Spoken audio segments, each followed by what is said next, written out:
Here we are. There's the hole. That pipe was replaced right there on the elbow.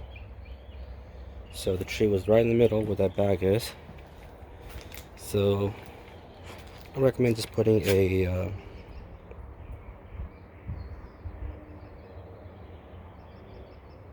rosemary bush right here in the middle. We got to move all this dirt back in, add some mulch.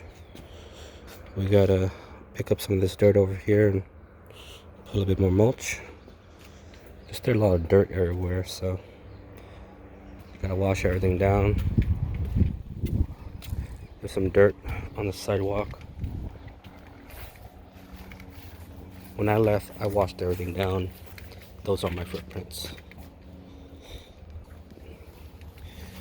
And the meter has not moved since I've been here about 5 minutes now.